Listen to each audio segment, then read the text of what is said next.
When power meets a billion-dollar dream. It began with a vision so bold it unsettled even those born into privilege. A dream whispered in private circles, dismissed by experts, and doubted by every voice that feared ambition too large to measure. Yet behind closed doors, one Sheikh saw not impossibility, but inevitability. To understand why this dream matters today, we must look at the unseen blueprint behind modern luxury itself. Skyscrapers, islands, and empires do not rise from wealth alone. They rise from a single mind willing to imagine a world that doesn't yet exist. His story shows how one idea, when matched with unwavering will, can reshape landscapes, economies, and the very definition of what a nation can become. Long before the world admired the shimmering result, the concept began as little more than a question. What if a barren stretch of coastline could transform into a symbol of global prestige? Advisors called it excessive. Economists called it reckless. But he saw something they did not: the future value of a dream large enough to bend reality. The first spark ignited during a solitary drive along the empty shore. Wind carried sand across forgotten land, and the horizon looked endless, untouched, full potential. In that silence, the image came to him, a destination so extraordinary it would attract the world, not through tradition, but through reinvention, not through inheritance, but through daring. Later, as he presented the idea to his closest circle, reactions varied. Concern mixed with awe. Curiosity collided with fear. But among all the uncertainties, he caught a single glimmer in their eyes: possibility. And possibility, he knew, was the foundation of every empire ever built. Yet the path ahead would not be smooth. The dream demanded more than money. It demanded a choice that would test loyalty, vision, and the balance between calculated risk and absolute faith. The first resistance came from those tasked with shaping the nation's economic future. They warned that the project would drain resources, invite international scrutiny, and pull focus from priorities deemed safer, more predictable. Their reports were filled with charts designed to restrain imagination, each one insisting that the coastline should remain untouched. But he had learned long ago that numbers could measure cost, not potential. As meetings stretched late into the night, he listened to every argument with calm patience. But within him, a quiet conviction grew stronger. He understood that no remarkable achievement begins with universal approval. Innovation walks a lonely path before anyone recognizes its value. And this dream required him to walk it first. Tensions sharpened when global consultants arrived, offering polished skepticism wrapped in polite language. They claimed the region lacked appeal, that the world had no appetite for another grand destination, that competing nations already held cultural dominance. Their objections carried weight. Yet he sensed something deeper beneath their caution: fear of a vision that dared surpass expectations. Despite resistance, momentum began to build in unexpected places. Young architects saw opportunity where elders saw risk. Environmental experts proposed sustainable solutions that surprised even him. An early team formed, small but courageous, composed of individuals willing to believe in a blueprint no one else could yet see. But with progress came a new challenge. Rumors circulated that a rival developer sought to claim nearby land, hoping to launch a competing project that would dilute his dream and divide support. What had begun as a creative pursuit was now turning into a strategic standoff. Allies urged speed. Critics demanded restraint. And suddenly, a decision that once felt visionary now threatened to spark conflict within powerful circles. The pressure tightened around him. Approval stalled. Boards hesitated. Political voices murmured doubts. At each step, he felt the weight of a legacy balanced against a future still uncertain. And in private moments of solitude, he wondered whether a dream so large could survive a world so cautious.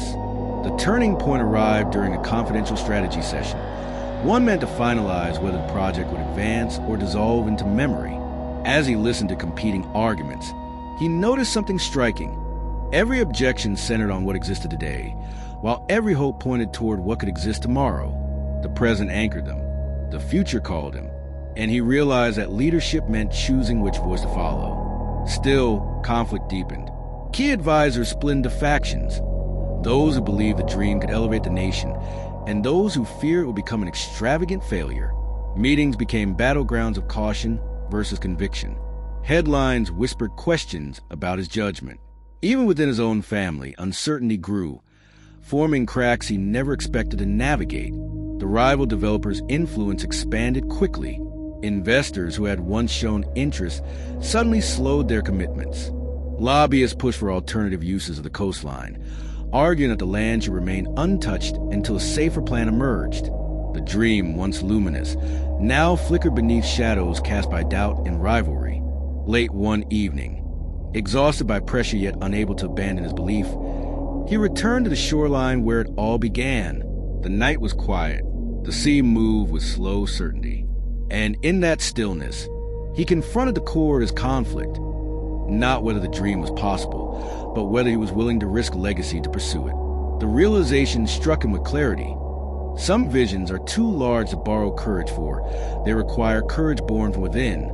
That quiet moment ignited a determination stronger than anything he'd felt before. He began reorganizing the entire plan. Teams were replaced, timelines rewritten, strategies refined with precision. He reached out to leaders in industries far beyond architecture, technology, sustainability, global culture, inviting them to imagine a project that could redefine what a destination means in the modern world. But as the dream evolved, so did the stakes. Opposition grew louder, sensing that his renewed momentum threatened their influence. A critical vote loomed, one that would determine the project's fate.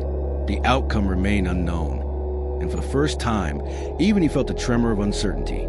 Yet beneath it, the same conviction whispered through him. A dream worth building is always a dream worth defending. The hour of decision was approaching, and everything he had worked for, ambition, legacy, the future of an entire coastline, hung in the balance. The vote began in solemn silence, each representative placing their decision into a process designed to test not only the proposal, but the resolve behind it. As he waited, he sensed the gravity of the moment pressing against him. Years of planning, resistance, and private battles condensed into a single point in time. When the final count was revealed, the room did not erupt. It simply shifted, subtle, powerful, as if the future itself had taken its first breath. The project was approved, but the triumph was not loud. It was steady, grounded, earned. He knew that victory marked only the beginning of a far greater journey. Challenges would multiply. The world would scrutinize every step. Yet the moment the decision passed, something inside him crystallized. What had once been a lonely vision was now a national undertaking. Fueled not by hope alone, but by collective belief, he stepped outside into the warm night, letting the weight lift from his shoulders.